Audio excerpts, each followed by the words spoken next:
দর্শক, এই মুহূর্তে আছি সচিবালয় থেকে ঠিক সামনে। আপনারা জানেন যে এই মুহূর্তে আমরা দেখেছি যে দুর্যোগ চলাকালে, বন্যা চলাকালে আমরা দেখেছি যে যখন ছাত্ররা বন্যা কবলিত এলাকার মানুষকে বাঁচাতে যখন তার আর্থিক সহযোগিতা বা ত্রাণের চেষ্টা করছিল, তখন ওই সময় আমরা জানি যে আনসার সদস্যরা তাদের দাবি দাওয়া নিয়ে শাহবাগ মোড় কিন্তু তারা দখল করে রাখে এবং শাহবাগ মোড়ে কিন্তু অবস্থান করে দীর্ঘ কয়েকদিন ধরে। এর মধ্যে আজকে আমরা দেখেছি যে সচিবালয়ের ভিতরে প্রবেশ করে ফেলে এবং আজকে সমন্বয়করা তাদের সাথে কথা বলতে চায় এবং সেই দাবি যে আনসারদের যে দাবি, সেই দাবিটা কিন্তু আনসার সদস্যরা কিন্তু তুলে ধরেন এবং সমন্বয়করা কিন্তু এক পর্যায়ে সেই দাবিটি মেনে নেয়। মেনে নেওয়ার পরেও কিন্তু হাসনাত আব্দুল্লাহ এবং সার্জিস দুই সমন্বয়ককে কিন্তু আমরা দেখেছি যে এই মুহূর্তে কিন্তু সচিবালয়ে আটকে রেখেছেন এবং বিক্ষুব্ধ ছাত্র জনতা কিন্তু রাজু ভাস্কর্য হয়ে কিন্তু সচিবালয়ের দিকে এসেছেন। এই মুহূর্তে দর্শক দেখতে পাচ্ছেন যে সচিবালয় থেকে একটু সামনে অবস্থান করছি। এই মুহূর্তে ছাত্ররা আপনারা দেখতে পাচ্ছেন যে লাঠি সোটা হাতে নিয়ে কিন্তু অবস্থান করছেন। এই যে জজ কোর্টের যে মাজার গেট, সেই মাজার গেটে কিন্তু অবস্থান করছে। কিছুক্ষণ আগে কিন্তু ছাত্ররা কিন্তু ঠিক সচিবালয়ের সামনে গিয়েছিল, এলো পাথারি কিন্তু গুলি করছেন। কে গুলি করছে এটা কিন্তু এখন নিশ্চিত না, তবে ওই দিক থেকে এলো পাথারি গুলি করা হচ্ছে এবং কয়েকজন গুলিবিদ্ধ হয়ে আহত হয়েছেন। দর্শক, এই মুহূর্তে দেখতে পাচ্ছেন যে ছাত্ররা কিন্তু আবারও ঠিক সচিবালয়ের দিকে যাচ্ছে। এই মুহূর্তে আমরা জানেন যে আবারও বলে রাখি, আনসার সদস্যদের ঠিক দাবি মেনে নেওয়ার পরেও কিন্তু আমরা দেখতে পাচ্ছি যে তারা কিন্তু সচিবালয়ে এই মুহূর্তে হাসনাত আব্দুল্লাহ এবং সার্জিসকে কিন্তু আটকে রেখেছে।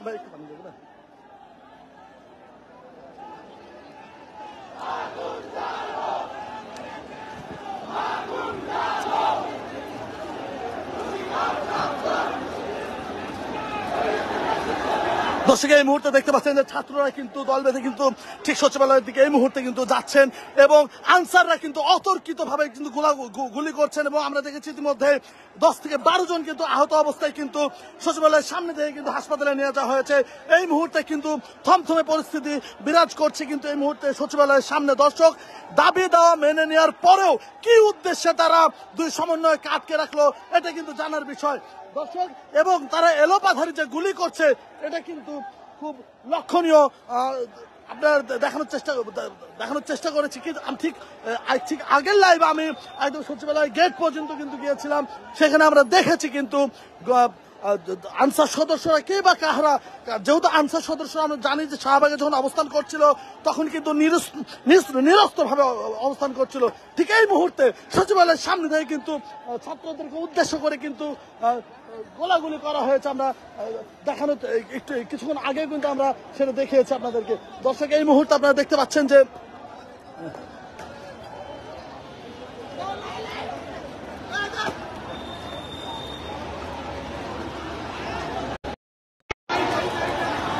দর্শক, এই মুহূর্তে দেখানোর চেষ্টা করছি ছাত্ররা কিন্তু এইদিকে যাচ্ছে, সচিবালয়ের দিকে রওনা হয়েছেন। আবারও এই মুহূর্তে আমরা দেখানোর চেষ্টা করছি যে সচিবালয়ের দুই সমন্বয়ক হাসনাত আব্দুল্লাহ এবং সার্জিসকে কিন্তু আনসার সদস্যরা আটকে রেখেছেন। তাদের দাবি দেওয়া সব মেনে নেওয়ার পরেও তাদেরকে কেন আটকে রাখা হলো সেই প্রশ্ন কিন্তু সবার।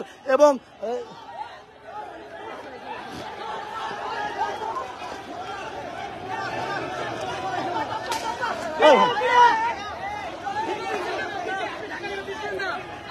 কে ভাই আপনি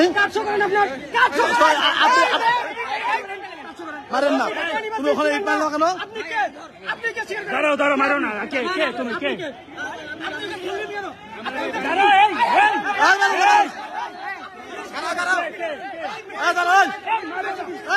মারেন না,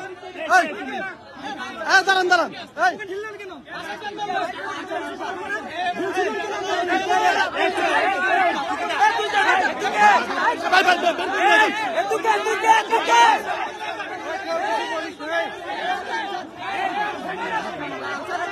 আনসান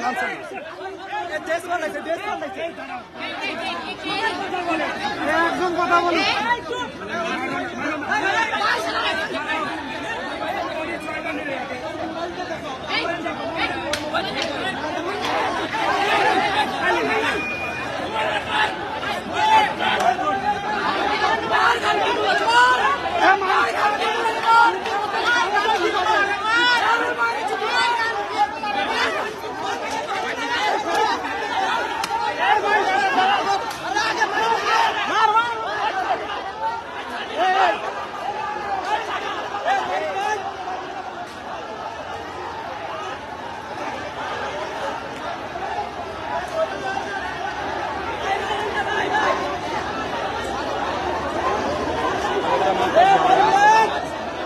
দর্শক কিছুক্ষণ আগে এই মুহূর্তে আপনারা দেখতে পেয়েছি যে ওরা শিক্ষা ভবনের দিকে একজন ইট মারছিল, কিন্তু স্টুডেন্টদের কাজ তো শিক্ষা ভবনে ইট মারা না, সে কারণে তাকে সন্দেহ করে ধরেছিল এবং ধরার পরে কিন্তু উত্তম মাধ্যম আমরা দিতে দেখেছি।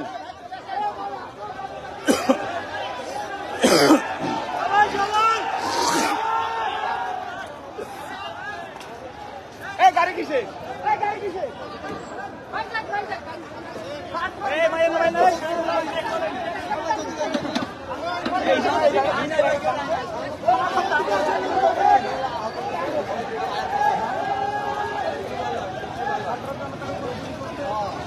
কেন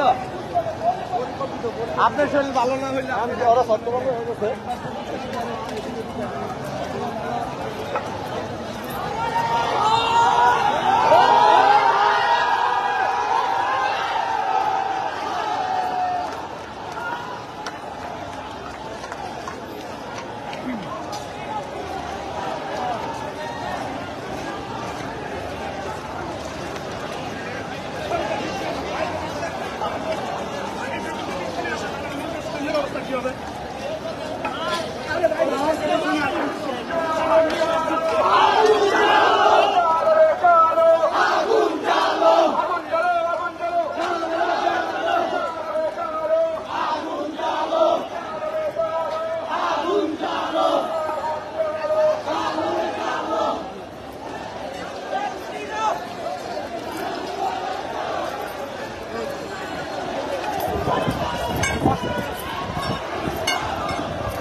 জানিয়ে ভাই থাকতে হবে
দর্শক এই মুহূর্তে সচিবালয়ের সামনে আমরা ইতিমধ্যে দেখতে পাচ্ছেন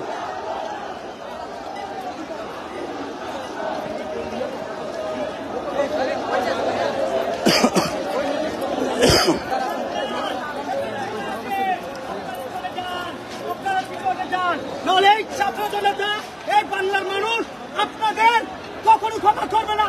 আপনাদের এক বিন্দু ছাড় দেবে না এই বাংলার জনগণ। আবু সাইদের রক্ত আমরা দিতে যেতে পারবো না। আমাদের অনেক ভাই শহীদ হয়েছে, আজও আপনাদের গুলিতে আমাদের ভাইরা আহত। আমরা কিসের জন্য বারবার এই রক্তাক্ত হবো? আমরা স্বাধীনতা লাভ করেও আজ আমরা স্বাধীন নই। এই আওয়ামী লীগের দূষণরা তোমাদের সাবধান করছি, শেখ হাসিনার পতন করেছে ছাত্র জনতা, তোমাদেরও পতন হবে ইনশাল্লাহ। তোমরা এই বাংলা মাটিতে কোনো অরাজকতা সৃষ্টি করতে পারবেন না, এটা আমি বাংলার জনগণ হিসেবে আমার বিশ্বাস। কোনো অরাজকতা আমরা হতে দিব না।